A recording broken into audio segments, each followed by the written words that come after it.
नमस्कार, बहुत स्वागत है आपका। आप देख रहे हैं इंडिया वॉइस और मैं हूं आपके साथ आनंद विजय सिंह। मुद्दे की बात में आज बात होगी लाल आतंक की। सरकार ने दावा कर दिया कि जो लक्ष्य निर्धारित था 31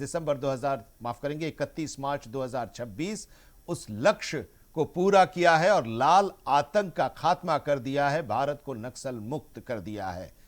दशकों से संघर्ष, हजारों बलिदान और एक ऐसा लाल आतंक जिसने देश के सीने पर गहरे जख्म दिए थे, आज उस काले अध्याय का लगभग अंत हो गया है। 31 मार्च 2026 यह तारीख इतिहास के पन्नों में स्वर्ण अक्षरों में लिखी जाएगी, क्योंकि भारत ने खुद को नक्सल मुक्त घोषित करने की दिशा में सबसे बड़ी उपलब्धि हासिल की है। गृहमंत्री अमित शाह ने संसद में साफ तौर पर कहा कि नक्सलवाद विकास की कमी नहीं बल्कि एक थोपी गई विचारधारा थी। उन्होंने इस जीत का श्रेय सुरक्षा बलों के जवानों और बस्तर के उन आदिवासियों को दिया जिन्होंने डर के साए को ठुकराकर लोकतंत्र को चुना। इतिहास गवाह है कि जिस पश्चिम बंगाल की धरती से 1967 में नक्सलवाद की शुरुआत हुई, आज वही बंगाल इस लाल आतंक की विचारधारा की विदाई का गवाह बन रहा है। याद करिए वो दौर जब बंगाल में चुनावी हिंसा, बूथ कैप्चरिंग और बारूदी धमाकों के लिए जाना जाता था। लाल आतंक के डर से वोटिंग प्रतिशत गिर जाता था, लेकिन आज की तस्वीर बदली है। ये एक समय था जब चुनाव कई चरणों में होते थे, सुरक्षा एक बड़ी चुनौती थी फ्री एंड फेयर इलेक्शन के लिए, और एक समय आज है जब पश्चिम बंगाल में सिर्फ 2 चरणों में चुनाव इस बार हो रहे हैं। गृह मंत्री ने साफ किया कि नक्सलवाद का अंत हो रहा है और इसका सबसे बड़ा सबूत है पश्चिम बंगाल का चुनाव, जो कभी महीनों चलते थे, आज 2 चरणों में चुनाव संपन्न होना इस बात की पुष्टि है कि लाल आतंक अब खत्म हो गया है। सुरक्षा बलों ने वो माहौल बना दिया है कि अब लोकतंत्र बंदूक पर भारी पड़ रहा है। 1967 में नक्सलवाड़ी से शुरू हुआ सफर 2026 में बस्तर में खत्म हुआ। इस 60 साल के संघर्ष में क्या खोया, क्या पाया?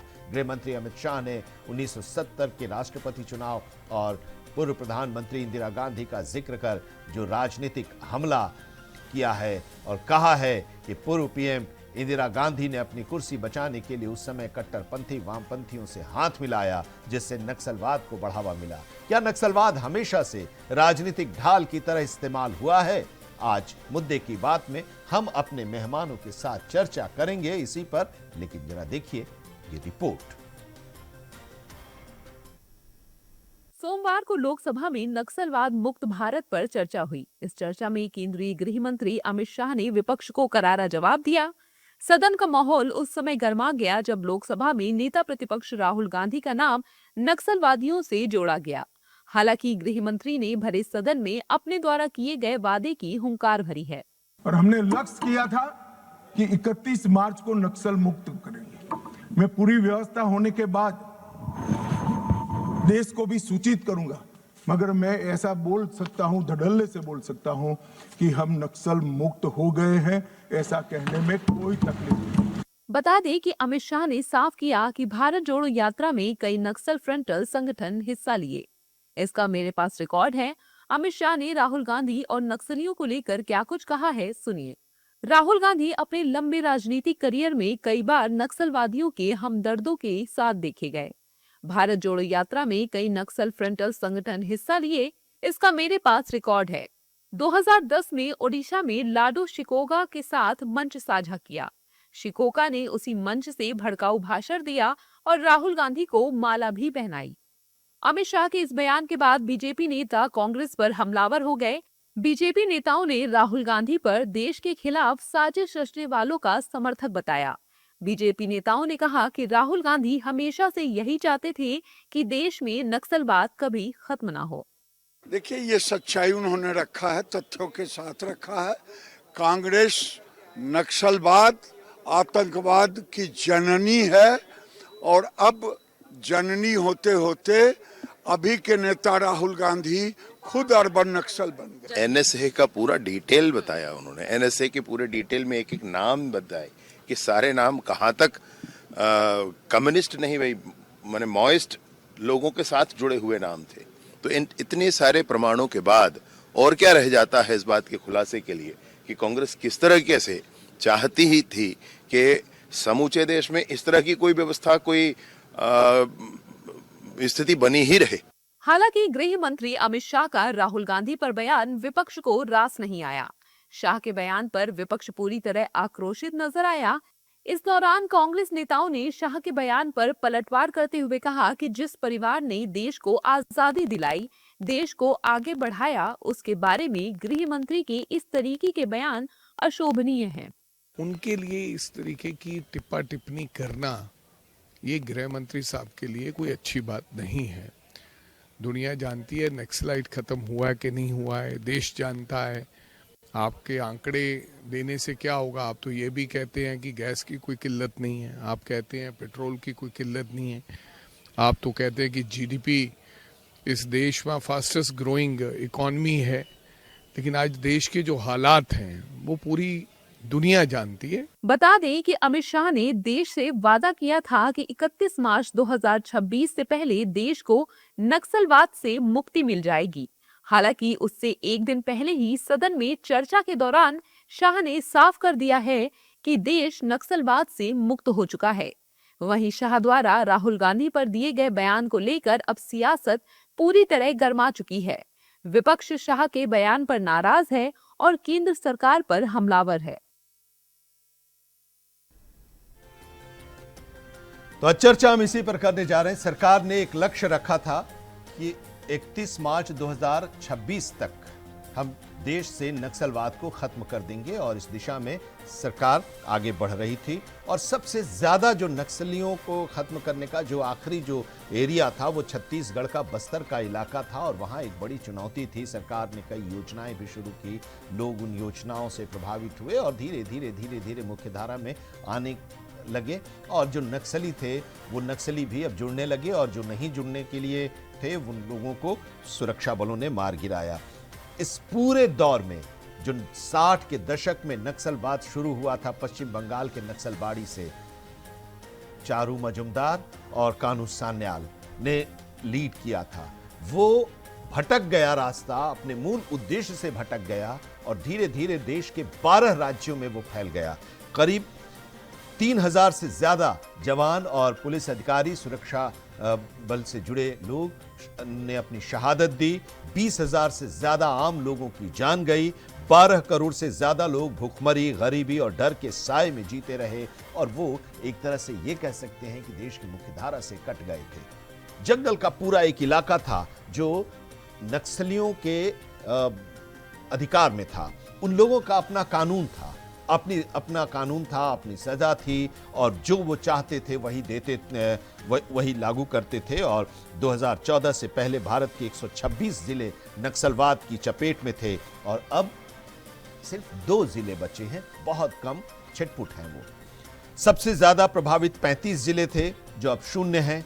नक्सलवाद से जुड़े मामलों के लिए विशेष थानों की व्यवस्था की गई थी। उन इलाकों में जो 350 थे वो अब संख्या घटकर 60 रह गई है। धीरे धीरे वो भी खत्म हो जाएगी।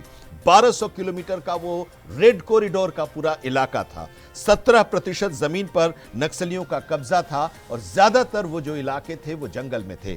छत्तीसगढ़, तेलंगाना, आंध्र प्रदेश, ओडिशा, महाराष्ट्र, मध्य प्रदेश, झारखंड, बिहार, पश्चिम बंगाल, केरल और कर्नाटक के कुछ हिस्सों के साथ साथ उत्तर प्रदेश के 3 जिले थे जो कि इस रेड कॉरिडोर के दायरे में आते थे, नक्सल प्रभावित इलाके के दायरे में आते थे। पूरा ये 12 राज्यों का इलाका जो था वो रेड कॉरिडोर के से प्रभावित था, रेड कॉरिडोर के हिस्से में था और इसको रेड कॉरिडोर बना रखा था नक्सलियों ने।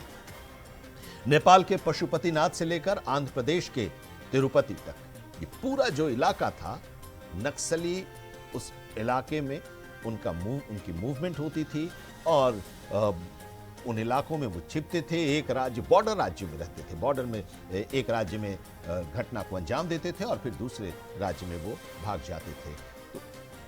तो गृह मंत्री अमित शाह ने जो लक्ष्य रखा था, केंद्र की नरेंद्र मोदी के नेतृत्व वाली सरकार ने जो लक्ष्य रखा था, उस लक्ष्य के पूरा होने के ठीक एक दिन पहले लोकसभा में गृह मंत्री ने इस पूरे मामले के बारे में बताया कि किस तरह से लक्ष्य को पूरा किया गया, क्या स्थिति है। और उसमें उन्होंने कहा कि संरक्षण दिया जाता था और इसीलिए वो बढ़ते थे।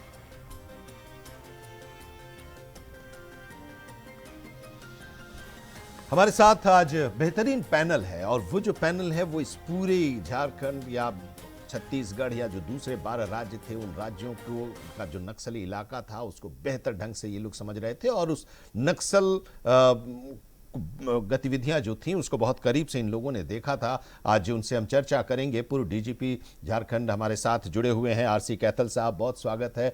कैथल साहब, कई ऑपरेशंस इनके नेतृत्व में चला और बड़ी सफलता भी मिली थी। नक्सलवाद को झारखंड से खत्म करना एक बड़ी चुनौती थी और उन चुनौती को इन लोगों ने, जब ये भी डीजीपी थे और इनकी पूरी टीम ने उस चुनौती को स्वीकार किया था। डॉक्टर हेमंत गुप्ता, राजनीतिक विश्लेषक, हमारे साथ जुड़े हुए हैं और हमारे साथ डॉक्टर इंदुकांत दीक्षित जी भी, वरिष्ठ पत्रकार, हमारे साथ जुड़े हैं। आप सभी का बहुत बहुत स्वागत है। कैथल साहब, उस दौर को भी हमने देखा जब आप डीजीपी थे झारखंड में, और झारखंड में उस समय नक्सलवाद अपने चरम पर था। चुनाव कराना, कोई भी कार्यक्रम उन इलाकों में कराना, वीवीआईपीज का जाना एक बड़ी चुनौती हो जाती थी आप लोगों के ऊपर। और अब जब आप रिटायर कर गए हैं और वो नक्सलवाद पूरी तरह से खत्म हो गया है, झारखंड की भी तस्वीर बदली है, पहला तो रिएक्शन आपसे आज, आप क्या महसूस कर रहे हैं जब सरकार ने, गृह मंत्री ने लोकसभा में कहा कि हमने नक्सल मुक्त भारत बना दिया? Thank you, Anand ji. Opportunity to talk to you. ये बहुत ही महत्वपूर्ण विषय है जिस पर चर्चा कर रहे हैं हम लोग, और मुझे इस बात की बहुत खुशी है कि मैं करीब 4.5 साल आईजी नक्सल ऑपरेशन था झारखंड में। उस समय की स्थिति से अब की स्थिति बहुत अंतर आया है। आपने सही कहा कि उस समय जब चुनाव हुए तो बहुत चुनौतीपूर्ण कार्य था ये। वीआईपी को देखना और उनका सेफ रूट तय करना, इलेक्शन मीटिंग कराना, ये बहुत समस्याएं थी और तब तक बहुत चरम पर पहुंच चुका था नक्सलवाद झारखंड में, स्पेशली सरंदा फॉरेस्ट। और काफी उस समय कैजुअलिटीज हुई। एमपी पहले लोहरदगा एसपी की किलिंग हुई थी झारखंड बनने के जस्ट पहले, और उसके बाद तो बहुत पॉलिटिकल लीडरशिप एमपी हुए, एमएलए हुए, पुलिस अफसर हुए और सिपाही, सीआरपीएफ के, डिस्ट्रिक्ट पुलिस के काफी कैजुअलिटी हुई थी और हर जगह करीब करीब मुझे जाना पड़ गया था। मैंने देखा कि टॉप लीडरशिप तो झारखंड में रहती नहीं थी, बाहर कंट्रोल होता था कलकत्ता से स्पेशली, और लोअर फंक्शनिंग इनकी विचारधारा से गाइडेड नहीं होती थी। मॉनेटरी कंसिडरेशन ज्यादा थे, पैसे का और पॉलिटिकल कंसिडरेशन, कई पॉलिटिशियन लोग भी इन्वॉल्व रहते थे वोट के लिए अपने। तो जैसे चतरा जिला है, वहाँ प्योरली मॉनेटरी कंसिडरेशन था। अगर रोड बनना है तो उसमें परसेंटेज उनको भी चाहिए, अगर वहाँ के एडमिनिस्ट्रेशन इंजीनियर से लेकर नीचे से लेकर ऊपर तक कमीशन बना है तो उनको भी चाहिए था। मैं एक छोटा सा एग्जाम्पल बताता हूँ। चतरा में एक वीडियो से 3 साल से थे, वहाँ 2 बार उनका ट्रांसफर हुआ था, लेकिन वो रुकवा लेते थे। लेकिन हुआ क्या, जब डीसी एक बहुत डिस्ट्रिक्ट पहुंच गए और ये कमीशन थोड़ी सा बंद किया, तो उस नक्सलियों ने, उन्होंने वीडियो को गोली मार दिया और सीने पर लिख करके कि इतने लाख आपका पैसा बकाया आपने नहीं दिया है। ये पहला मैंने उस केस को मैंने खुद देखा था कि ये वीडियो 2 बार रुकवा लिया था ट्रांसफर पैसे की तरफ। तो ये एक एग्जाम्पल मैंने बताया। तो मॉनेटरी कंसिडरेशन, पॉलिटिकल कंसिडरेशन और जो लोअर फंक्शनिंग थे, गरीबी, अशिक्षा, इसका मुख्य कारण था। छोटे छोटे जो बंदूक लेकर चलते थे ग्रुप में, उनकी कोई विचारधारा नहीं रहती थी, उनको मजदूरी की तरह इस्तेमाल होता था। थोड़े पैसे दे दिए, उसी में खुश रहते थे। तो अशिक्षा, गरीबी, बेरोजगारी भी एक कारण था और राजनीतिक कारण तो थे ही। कुछ चुनाव ऐसे हुए थे जहाँ की पॉलिटिशियन लोग भी इन्वॉल्व थे इनकी हेल्प लेने में। बिल्कुल। तो खैर धीरे धीरे अंतर आया और जब मैं रिटायर किया तब तो बहुत कुछ हद तक स्थिति सुधर चुकी थी। मैं यही कहूंगा कि आज का दिन बड़ा महत्वपूर्ण है। जब कल से माननीय जो गृह मंत्री महोदय ने जो डेट लाइन फिक्स किया था, करीब करीब ऑब्जेक्टिव पूरा हो चुका है कि ये लाल सलाम को अंतिम सलाम जो पेपर में देखा मैंने कि लाल सलाम अंतिम सलाम कहा जा रहा है, बात सही है। बिल्कुल तो बिल्कुल। मैं अभी भी तो यही आपके कहूंगा। पास एक बार फिर हम आएंगे और जरा वो भी कि जब आप लोग अपनी टीम को भेजते थे ऑपरेशन के लिए उस इलाके में, तो आप लोगों के अंदर क्या भावना होती थी? क्योंकि वो भी हम लोग जरा अपने दर्शकों को बताना चाहेंगे कि वो एक चुनौती होती थी और कितने भारी मन से आप उन लोगों को रवाना करते थे उस इलाके में ऑपरेशन के लिए। भी हम आपसे जरा एक्सपीरियंस से आज जानने की कोशिश करेंगे, अपने दर्शकों तक पहुंचाने की कोशिश करेंगे। लेकिन हेमंत जी जरा ये बताइए, अब तो हम लोग मान लें पूरी तरह से भारत नक्सल मुक्त हो गया है, जो गृह मंत्री ने लोकसभा में घोषणा की है।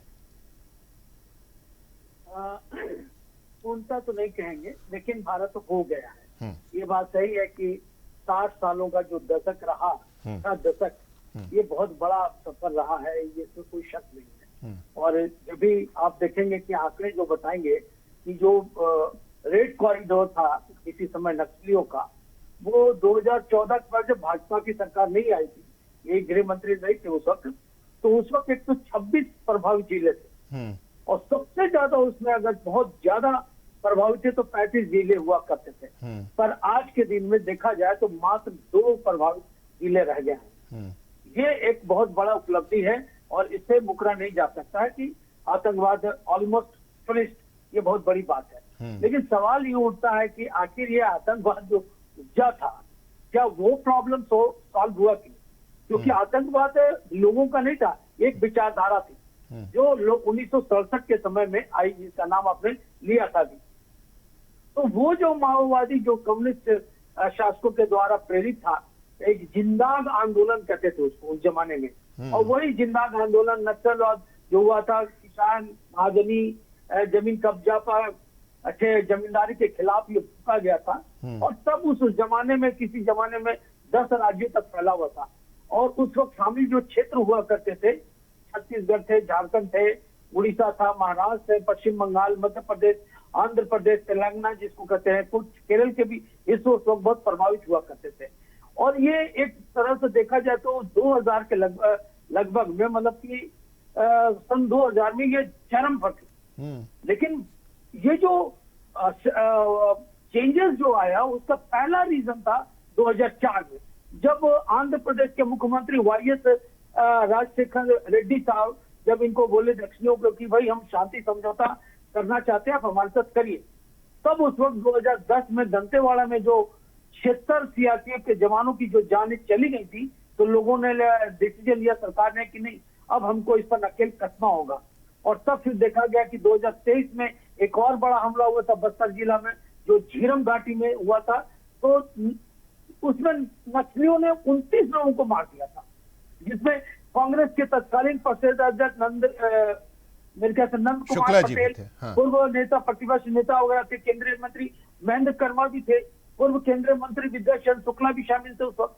तो जब विद्याचरण शुक्ला चूंकि उस जमाने में मध्य प्रदेश के बहुत कद्दावर नेता माने जाते थे, तो लोगों ने कहा कि नहीं, अब इसमें संयुक्त अभियान और सटीक खुफिया तंत्र का इस्तेमाल हम लोग करेंगे। और तब अर्धसैनिक बल के साथ इसकी लड़ाइयों को बेहतरीन तरीके से तालमेल बनाने के लिए पहले गृह मंत्री जिसको कहते हैं राजनाथ सिंह और अब जो अमित शाह, उन्होंने खुद में तालमेल बनाई और नक्सली कमांड को खत्म करने के लिए उन्होंने एक टास्क फोर्स का नाम दिया और उसको ड्रोन सैटेलाइट मैपिंग करने को काफी तकनीकी रूप से इस्तेमाल किया। तो अब अगर देखा जाए 2025 तक तो 11 जिलों में सिमट गई थी, लेकिन अब लगभग अनिल जी के मारे जाने पर जिस पे करोड़ों रुपए का था, तो आप समझिए कि सारंडा में थोड़ा सा छोड़कर सभी जगह लगभग सफाया हो चुकी है।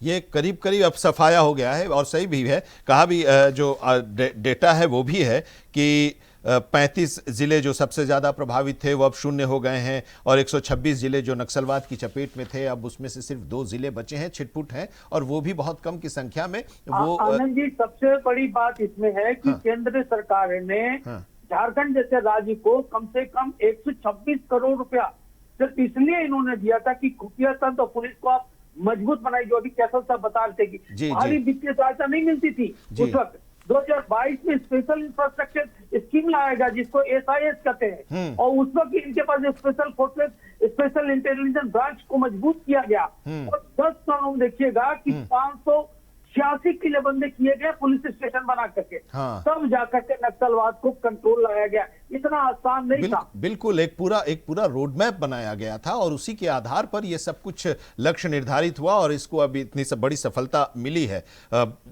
इंदुकांत जी, जरा खुशी सबको है क्योंकि हम सब लोग उस दौर से गुजरे हैं। मैं खुद बिहार का रहने वाला, और जब हम झारखंड जाते थे, कैथल साहब इसको बेहतर ढंग से उन्होंने बताया भी कि बिहार से जब झारखंड के लोग जाते थे तो बीच में कोडरमा घाटी होती थी। कोडरमा घाटी में सर रात में वहाँ से गाड़ियाँ नहीं जाती थी, सूर्य डूबने के बाद, सूर्यास्त के बाद तो गाड़ी नहीं जाती थी, और जो बसेस जाती थी आती थी उसमें उनको रोक लिया जाता था और एक साथ 6, 7, 8 बसों को पुलिस के गाड़ियों के साथ उनको उस पूरी घाटी को पार कराया जाता था। वो दौर भी खत्म हुआ और आज आधी रात में भी लोग आ जा रहे हैं। थोड़ी बहुत जो दिक्कतें आई थी बस्तर में भी आई थी, और बस्तर भी अब धीरे धीरे अब एकदम पूरी तरह से नक्सल मुक्त हो गया है। ये एक बड़ी चुनौती थी 60 के दशक में जिसकी हम लोग चर्चा कर रहे हैं, जहां से हम लोग जब भी नक्सलवाद की बात करते थे तो कानू सान्याल की बात करते थे, हम चारू मजुमदार की बात करते थे।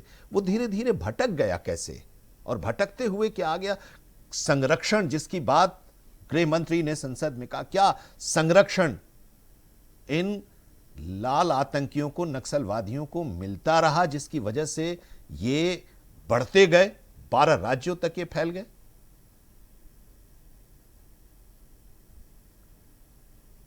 जी आनंद जी नमस्कार, मेरी आवाज आ रही है? हाँ सर, नमस्कार सर जी। जितने भी हमारे को पैनलिस्ट उनको नमस्कार, और विशेषकर हमारे वरिष्ठ आरसी कैथल जैसे लोग जिनका योगदान, जिसकी अहर्निश सेवा से राज्य पुलिस ने जिस तरह से केंद्र के फोर्सेस के साथ मिल करके इस पूरे के पूरे इस समस्या का निदान किया, इसके लिए संघर्ष किया, और कितने जवानों ने, जिसका उल्लेख कर रहे थे कैथल साहब, एसपी को मार दिया लगा करके माइंस बिछा करके नक्सलियों ने झारखंड में। मैं स्वयं उस समय वहां पोस्टेड था। तो जिस तरह की स्थितियां रही हैं विकराल, और जिस तरह से सुरक्षा बलों ने इतना बलिदान दिया इस चीज के लिए, और शर्म की बात तब होती है कई बार आनंद जी, जब ये जो नक्सली इस ढंग की कार्रवाई करते थे जिसमें पुलिस वाले और पैरामिलिट्री वाले शहीद होते थे, इन नक्सलियों से कहीं अंदर खाने में पॉलिटिकल क्लास के लोग, लीडरशिप के लोग की मिली भगत होती थी। तो आप सोचिए कि उन फोर्सेस पे, उनके मनोबल पर क्या उसका प्रभाव पड़ता होगा। सचमुच में जब संसद में इस बात की घोषणा किया गृह मंत्री अमित शाह जी ने, तो हमें भी अंदर से बहुत खुशी हुई, क्योंकि नक्सल घटनाओं की हमने भी करीब 15 वर्षों तक रिपोर्टिंग की है, और कई नक्सल कमांडर्स से हमने जाके मुलाकात की जानने के लिए कि उनकी क्या विचारधारा है। वो भी पुलिस को सूचना देकर मैं गया, क्योंकि कई बार सीक्रेट ऑपरेशंस होते हैं तो आप दोनों के काउंटर ऑपरेशन के बीच में भी फंस सकते हैं, डर होता है।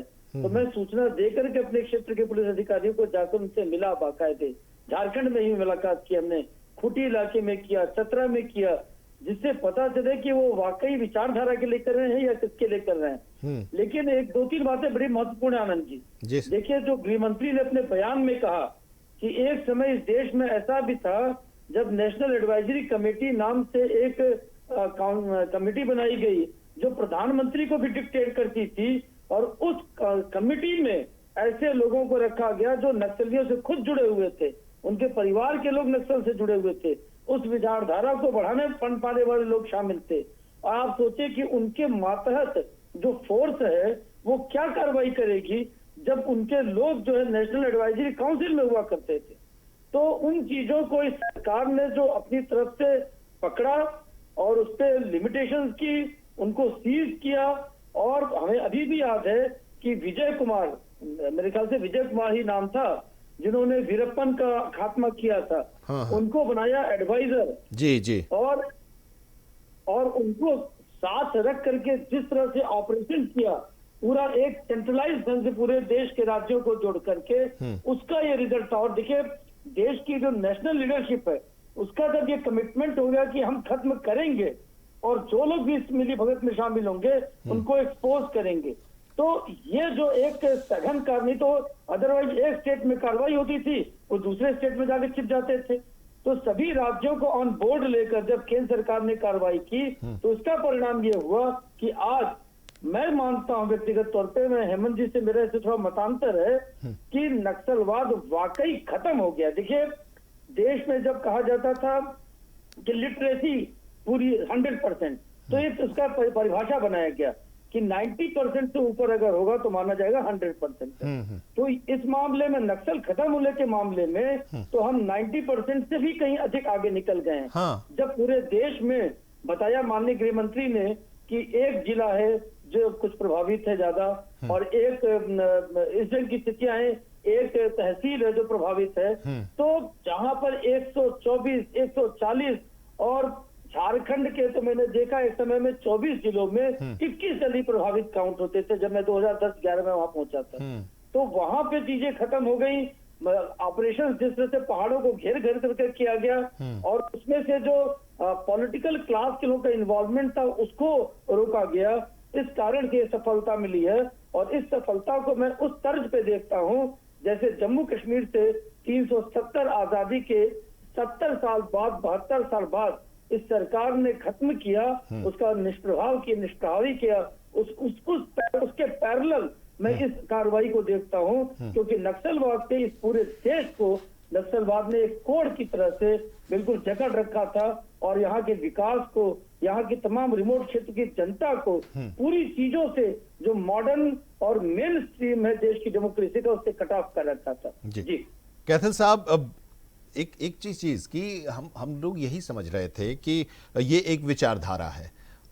धीरे धीरे इन लोगों ने कहा कि सत्ता बंदूक की नली से निकलती है, गोलियों की और खून की नदियां बहने लगीं और खुद उन लोगों ने अपने हाथ में कानून लिया और अदालत भी उन्होंने अपना वो अदालत भी लगाते थे और फांसी और जो भी सजा है वो दे देते थे। बहरहाल, जब आप लोग जाते थे उन इलाकों में ऑपरेशन के लिए, टीम भेजते थे, तो एक हेड ऑफ द पुलिस के नाते जब आप उनको भेज रहे हैं तो आप उनमें ऊर्जा और उत्साह की भावना तो भर ही रहे हैं, लेकिन साथ ही सर बड़ी चुनौती, क्योंकि अंदर से भी तो मन भारी होता होगा।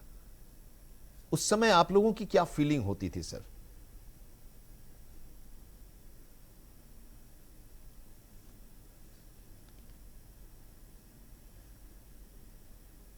कैथल साहब, हमें सुन पा रहे हैं आप?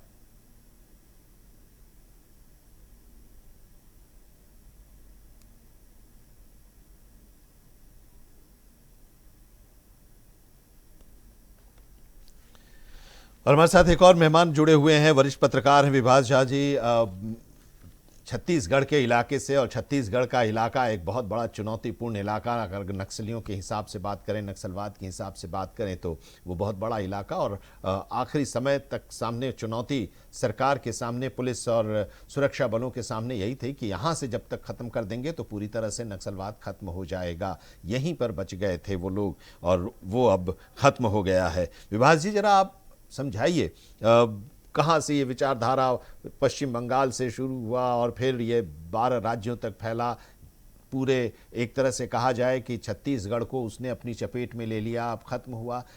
अब जरा बताइए, अब नक्सलवाद खत्म हुआ, वो मुख्य धारा में अब शामिल होंगे या हो रहे हैं, आगे क्या? लोगों की क्या अब वहाँ पर आम लोगों की प्रतिक्रियाएं मिल रही हैं जो सबसे ज़्यादा इससे प्रभावित हुआ करते थे?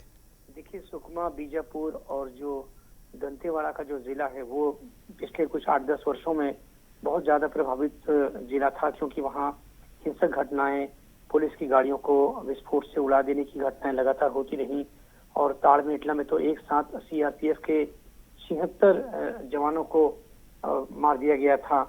तो ये जो घटनाएं थी, इससे तो लगता ही था कि देश में सबसे बड़ी हिंसक घटना अगर कहीं हो रही है तो छत्तीसगढ़ में हो रही है। और पिछली सरकारों ने भी कोशिश की कि नक्सल समस्या को स्थायी रूप से इसका कोई समाधान किया जाए, लेकिन ये जो सरकार है केंद्र में, अभी जो केंद्रीय गृह मंत्री अमित शाह जी ने जिस तरह से संकल्प लिया कि 31 मार्च तक ये पूरा कुछ आंदोलन समाप्त करना है। और इसके लिए राज्य में जो भाजपा की सरकार है उसके गृह मंत्री विजय शर्मा ने भी लगातार नक्सलियों के बड़े नेताओं से संपर्क किया। बीच में जो बस्तर में सक्रिय पत्रकार हैं उनके माध्यम से भी बातचीत और संदेश पहुंचाने की कोशिश की गई।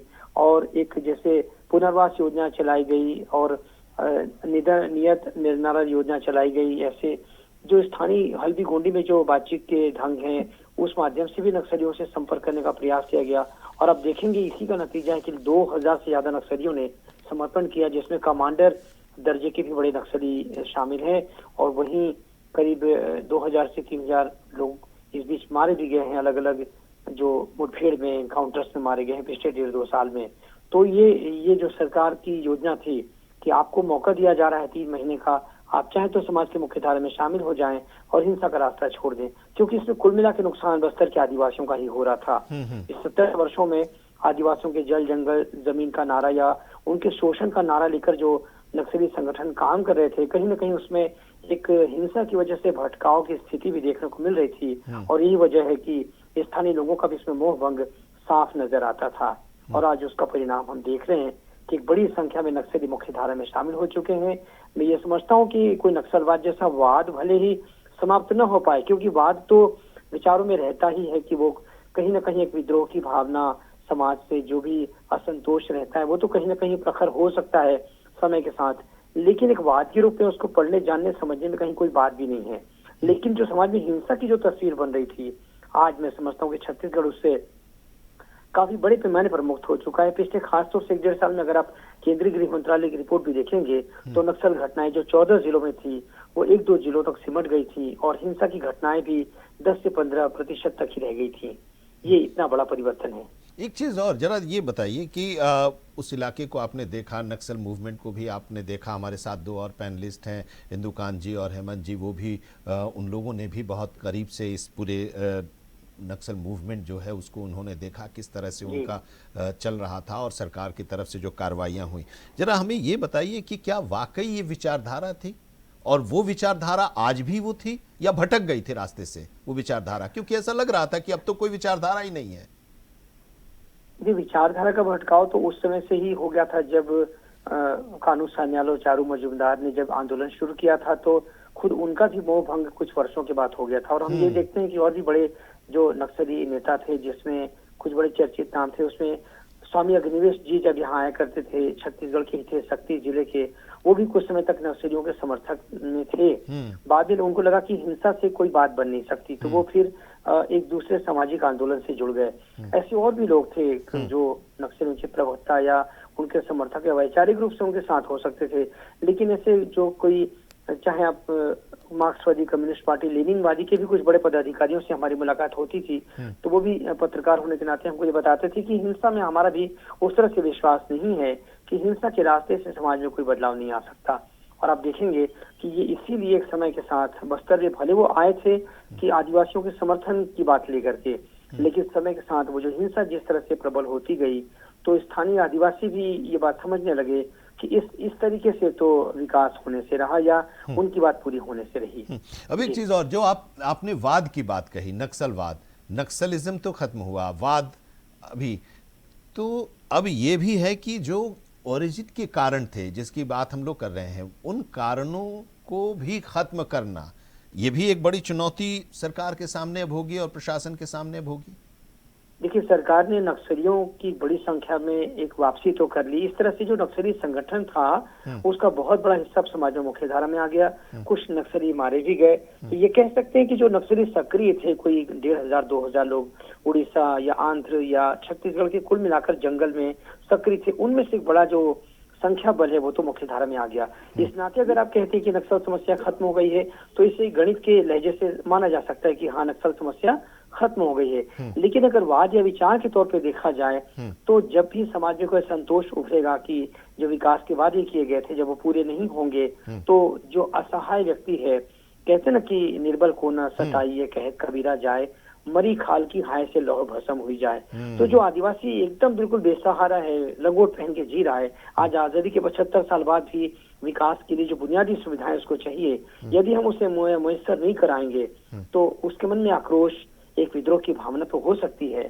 तो हमें समझना चाहिए कि बस्तर में विकास के नाम पे जो कुछ भी किया गया है उस पर सरकार को एक बार विचार करना चाहिए, और इसके साथ ही ये बात भी कोशिश करनी चाहिए कि जो विकास किन्हीं कारणों से इस 75 साल में नहीं हो पाया, अब उसको बहुत तेज गति से किया जाए, तभी ये बात पूरी होगी। ठीक है।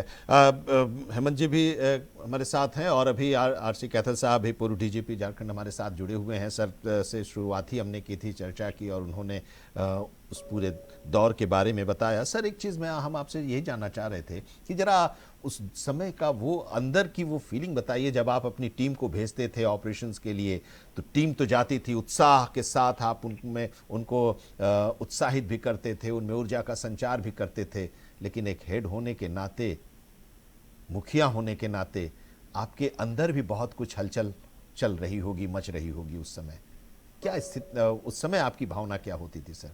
ठीक है, हम जा रहे हैं उनको ख़त्म करने के लिए, हम अपनी जान की बाजी लगाकर उनको ख़त्म करेंगे, उस ऑपरेशन में सफलता के साथ लौटेंगे, लेकिन अंदर तो कुछ हलचल तो हो ही रही होगी सर, अपने जवानों को लेकर, अपने अधिकारियों को लेकर।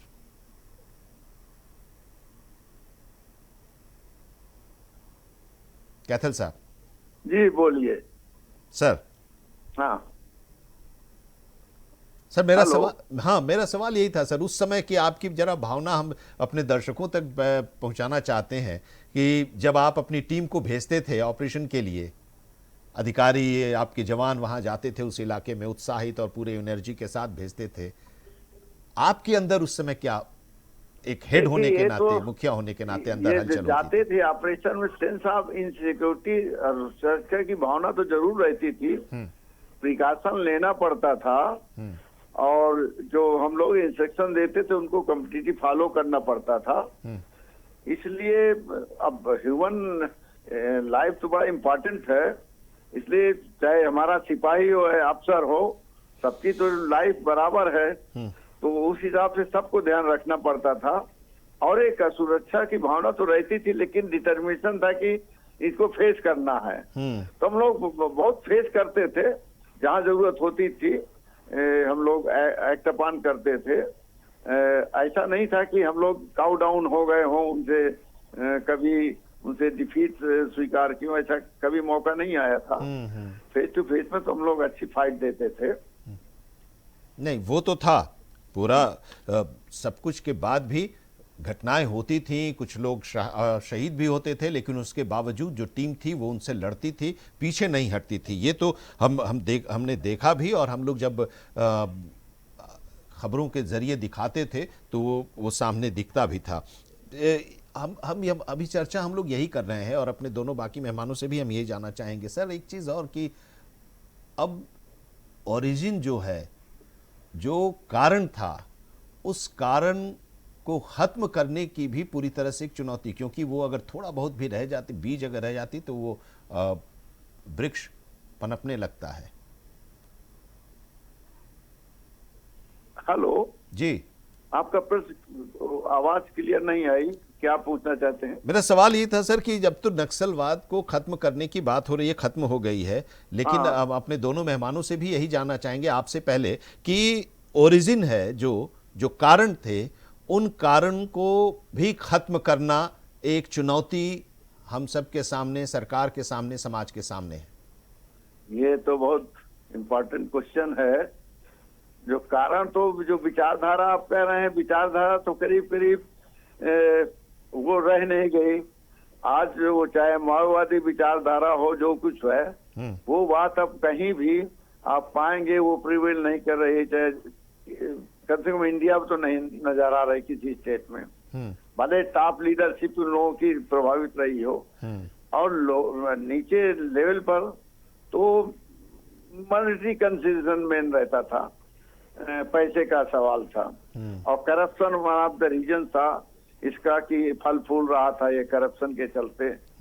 ये बहुत बड़ा कारण था। विकास जो आज विकास की योजनाएं चली, इसका बहुत असर पड़ा, और पुलिस को संसाधन जो बढ़ाए गए, इसका भी असर पड़ा। तो विकास के साथ साथ पुलिस को स्ट्रेंथन किया गया, संसाधन जुटाए गए, इसका भी असर पड़ा। तो ये मोरल बूस्टिंग का काम किया है, और उनको कोई पब्लिक का सपोर्ट भी नहीं मिलता था, जब धीरे धीरे रियलाइज करने लगे कि अब ये भाई ये जिंदगी इस तरह से नहीं चलेगी, तब वो लोग धीरे धीरे छोड़ना इससे हटना शुरू किए थे। मेरे टाइम पर भी धीरे धीरे बहुत कम हो गए थे लोग जो प्रभावित थे, कुछ टॉप लीडरशिप के चलते, नहीं नीचे लेवल में बहुत कम ऐसा रह गया था। तो इसका असर था विकास योजनाओं का, गवर्नमेंट की जो पॉलिसीज का भी कुछ असर था। हथियार कहाँ से उन लोगों को मुहैया होता था सर? स्ट्रेंथन किया वो गया हथियार जो आप लोगों के पास भी नहीं होता था, उसका भी मॉडर्न जो होता था वो उनके पास आता था। कहाँ से वो सप्लाई इनको हथियार मिलता था? हेलो, हथियार इनके पास कहाँ से आते थे सर? हेलो जी, आवाज आ रही है कैथल साहब? अब कुछ कारण से मैं अब थोड़ा सा बाहर निकलूंगा, पहले से टाइम फिक्स था मेरा। ठीक है, तो मैं माफी चाहूंगा। ठीक है सर, ठीक है सर, बहुत शुक्रिया हमारे साथ जुड़ने के लिए और अपने उस अनुभव को साझा करने के लिए। हेमंत जी, अब हम लोग वही बात कर रहे हैं कि उसको अब उस वाद को, इस इज्म को भी खत्म करना होगा। ये एक बड़ी चुनौती है, क्योंकि इस पूरे मूवमेंट में, इंदुकान जी से भी हम इसी का जवाब लेंगे कि इस पूरे मूवमेंट में अगर नक्सलिज्म की बात हम करें तो वो गांव के सीधे साधे लोगों को लाया जाता था, उनको हथियार दे दिया जाता था, उनको समझा दिया जाता था और फिर वो इस घटनाओं को अंजाम देते थे। लेकिन उनके पीछे जो लोग थे वो बड़े पढ़े लिखे लोग, बड़े बड़े यूनिवर्सिटीज से पढ़े लिखे लोग वो हुआ करते थे और वही उनको इस पूरे नक्सल मूवमेंट को चलाते थे। वो तो अभी भी हैं सर। देखिए, मैंने 1984 से पत्रकारिता आरंभ की थी और उस वक्त काशी कैथल साहब रांची में CTSP के रूप में ज्वाइन किए। तो मेरे और कैथल साहब का बहुत पुराना रिश्ता है एक दूसरे को। पर उस जमाने में जब मैं इस नक्सल क्षेत्र का जब मैं दौरा करता था और ये सब जब करीबी से देखता था, तो उस वक्त जो मेरे सामने जो दृश्य आए थे और जो मैं ऑब्जर्व किया था वो बड़ा ही विदारक था। और देखिएगा कि जो इसको कहते हैं इकोनॉमिकल इनइक्वालिटी जिसको कहते हैं, आपका लीजिए आर्थिक समानता और जो गरीबी था, तो लोग उसका दोहन करते थे। आज वही दोहन देखिए, इनइक्वालिटी जो वर्ड है वो आज आपका जुडिशरी में भी है। ये नक्सल तो जुडिशरी में भी आ गया, ऐसा थोड़ी कि नहीं है। नक्सल, हम नक्सलवाद को खत्म कर दिए, पर जो नक्सल थॉट है ना, इनइक्वालिटीज, वो उसको खत्म करने में अभी कंट्रीज को टाइम लगेगा। लेकिन no doubt this government is functioning very well और मुझे होप है कि इस गवर्नमेंट से रहती तो इन्होंने स्लोगन दिया सबका साथ सबका विकास, तो सबका तो वो जो काम करेगा वहां पर देखिएगा कि जो डिस्प्लेसमेंट होता था ट्राइबल लोगों का, उनके जो लैंड और फॉरेस्ट जो राइट थे, तो उनसे उनको अलग कर दिया जाता था। तो उनका जो जिस तरीके से दोहन होता था, तो वो लोगों में असंतुष्टि की भावना डेवलप करी थी और इसीलिए मजदूर और किसान ज्यादा से ज्यादा ये बल्क में थे जो इसके खिलाफ हो गए थे। तो ये एक बहुत बड़ा राज था। और उस जमाने में पुलिस का भी जो वर्क स्टाइल था वो इट वाज नॉट सुटेबल, वो इन अकॉर्डेंस विद लॉ या अकॉर्डेंस विद जो कॉन्स्टिट्यूशनल राइट्स है वो नहीं होता था। तो कई जगह लोगों के फंडामेंटल राइट्स मारे जाते थे। तो जो लोग पढ़े लिखे लोग थे, जो कॉन्स्टिट्यूशन को जानते थे, इन लोगों ने इसको एक्सप्लॉइटेशन का एक जरिया बना दिया। और ये तब होगा कि सामाजिक राजनीतिक हाशिए पर अगर हमको अपना कॉरिडोर को बनाना है तो इनका इस्तेमाल इन्होंने किया।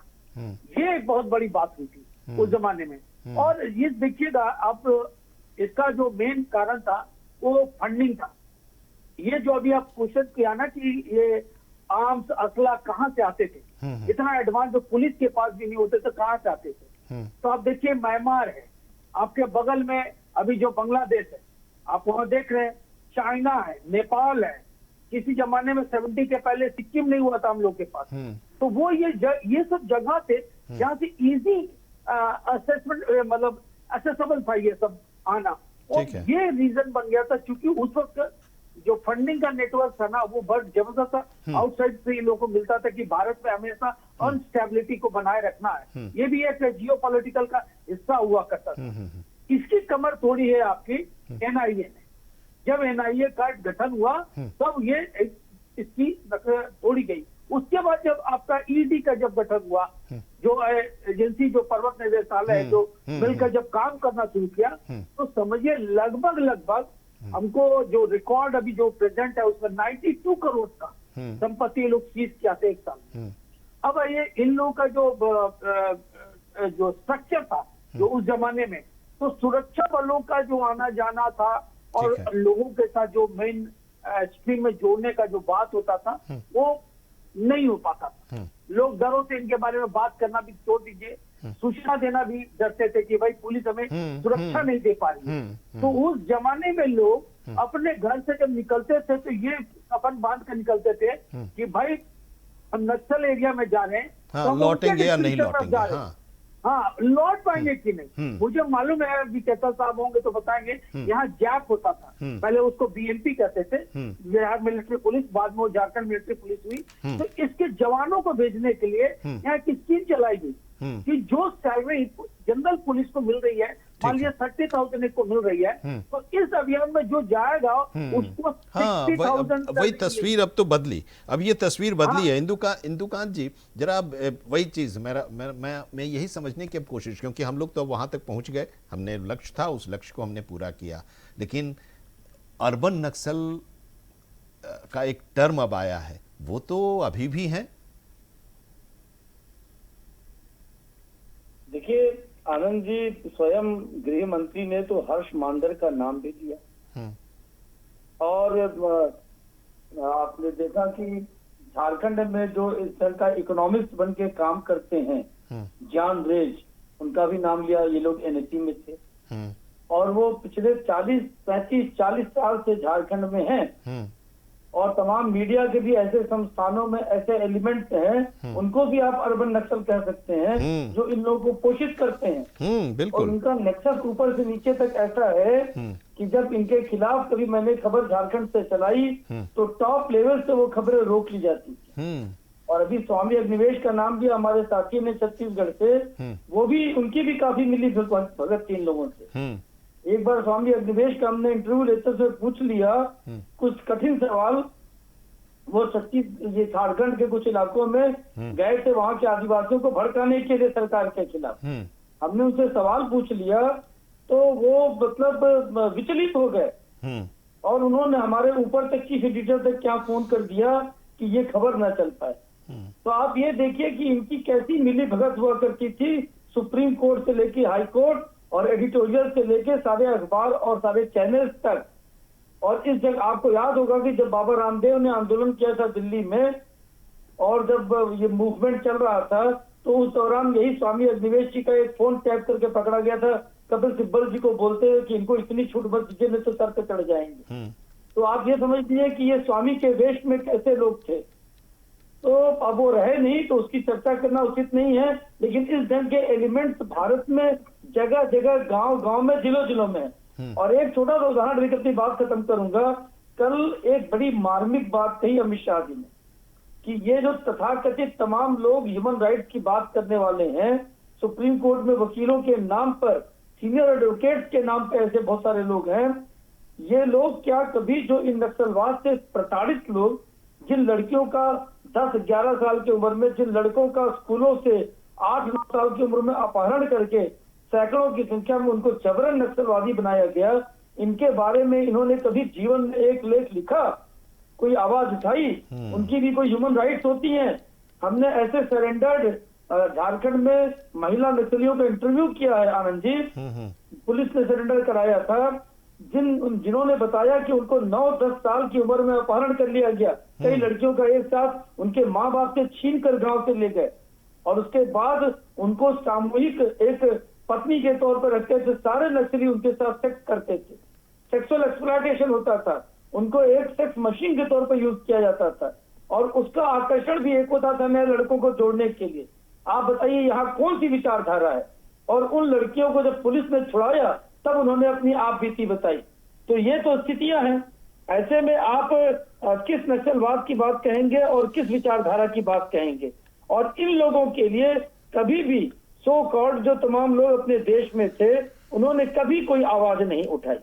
तो अगर आपको कहीं पे भी मानवाधिकार की बात करनी है, तो जिन लोगों का बचपन आपने छीन लिया, और माननीय अमित शाह ने कहा कि ऐसे 15-20 हजार लोग हमने अपने पास पकड़े हैं, ये रिकवर किया, उनको रेस्क्यू किया है, उनका पूरी जवानी, उनका बचपन छीन लिया, उनके मानवाधिकार के बारे में ये तथाकथित लोगों ने कभी बात किया? तो इन अर्बन नक्सल से देश का इतिहास और समाज पूछेगा, आज नहीं कल, वर्षों तक पूछेगा कि आपने कान में तेल डाल लिया था इन बच्चों के लिए, इन महिलाओं के लिए, क्यों? जी अब इसके बाद विभास जी बताएंगे। विभास जी जरा अब आप बताइए, हम लोग अब ये सब तो कुछ हो गया जिसकी चर्चा, अब आगे की बात हम लोग कर रहे हैं कि अब आगे क्या, मतलब एक तो ये भी ना कि अब ये फिर से न पनपे, और वैसे लोग कोशिश तो जरूर करेंगे कि फिर से ये पनपे, क्योंकि जो इसके पीछे थे सर, उनको तो आप देख ही रहे हैं कि वो बड़े ही पढ़े लिखे लोग और संभ्रांत लोग जो इनको बरगला कर इस तरफ लेकर आए, वो अभी भी समाज में है। असल में हमारे यहाँ जब छत्तीसगढ़ बना तो पहले मुख्यमंत्री अजीत जोगी जो थे जी, उनके बारे में कहा जाता था कि उनकी काफी मतलब एक दूरदृष्टि है विकास को लेकर के। वो चूंकि खुद आदिवासी क्षेत्र में थे, आदिवासी थे, और फिर वो उस क्षेत्र में काम भी करते थे, पढ़े लिखे व्यक्ति थे, ब्यूरोक्रेट थे, फिर बाद में वो राजनीति में आए, तो वो गांव देहात की कमियों को, वहाँ की जरूरतों को बड़े अच्छे से समझते थे, और उनका संपर्क बहुत ग्रामीण निचले स्तर पर भी था।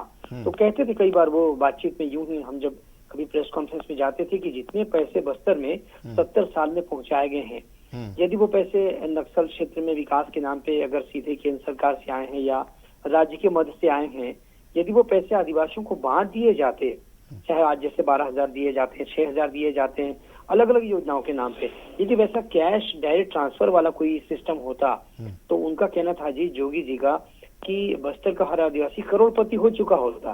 लेकिन 70 साल बाद ये स्थिति वैसी की वैसी बनी रही, और इसीलिए जो नक्सल समर्थक लोग, नक्सल संगठन के लोग बस्तर में आके सक्रिय हुए, उनके लिए एक बहुत उर्वरा भूमि पैदा हो गई कि असंतुष्ट आदिवासी उनके लिए एक बहुत सॉफ्ट टारगेट की तरह रहा कि हम यदि इनकी बात कहें तो हम इनके बारे में कुछ न कुछ ऐसा बोल सकते हैं जो इनका समर्थन हासिल करेंगे और सरकार के एक ऊपर दबाव का काम करेंगे।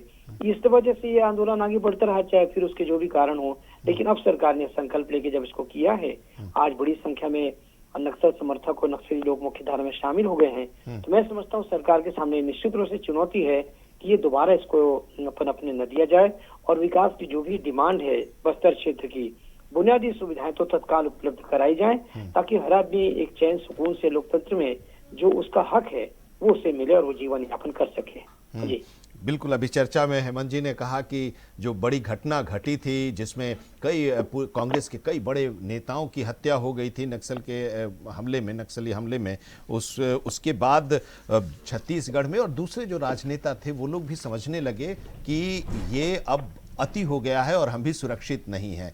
तो उसी के बाद से ये और तेजी से कार्रवाई हुई। और ये जब बात हेमंत जी बोल रहे थे तो बिहार का एक मैंने पढ़ा था कि केबी साहा एक बार चीफ मिनिस्टर थे हेमंत जी, और उनके खिलाफ नाराजगी लोगों की थी, सड़क पर नारेबाजी हो रही थी, गली गली में शोर है, केबी साहा चोर है, ये नारा लग रहा था। और केबी साहा के जब ग्रैंडसन छोटा था, स्कूल गया था, स्कूल से जब लौटा तो उनके गोद में बैठा और वो नारा लगाने लगा, वो भी उन्हीं के गोदी में, अपने दादा के गोद में बैठकर कि गली गली में शोर है, केबी साहा चोर है। तब उनको लगा कि जब ये आम लोगों की आवाज़ हमारे घर में, हमारे अंदर से, घर से जब उठने लगी, तो इसका मतलब कि ये जो वो चाहते थे वो हॉन्ट किया है, वो टच किया है। और फिर उसके बाद वही स्थिति कि छत्तीसगढ़ में जिस तरह से शुक्ला जी और महेंद्र कर्मा जैसे लोगों की जो हत्या हुई, तो उसके बाद जो पॉलिटिकल वर्ग है वो सोचा कि नहीं, इसको भी अब ख़त्म करना बहुत ज़रूरी है। तो धीरे धीरे धीरे धीरे 2014 के बाद की जो सरकार आई उसने इसको ख़त्म किया। उम्मीद हम करते हैं कि इस पूरे इलाके में विकास की बयार बहेगी और जो वादा सरकार की तरफ से किया गया है उस इलाके के लोगों को वो विकास मिलेगा, रोजगार मिलेगा, शिक्षा मिलेगी और उसके बाद नई तस्वीर सामने आएगी। बहुत शुक्रिया हमारे साथ जुड़ने के लिए। इसी के साथ इंदुकान जी बहुत धन्यवाद, हेमंत जी शुक्रिया आपका, विभास जी आपका भी बहुत बहुत धन्यवाद, और कैथल साहब भी जुड़े और वो अपने अनुभव को साझा किए, उनका भी धन्यवाद। लाल आतंक का खात्मा में आज इतना ही। देश दुनिया की खबरों के लिए देखते रहिए इंडिया वॉइस।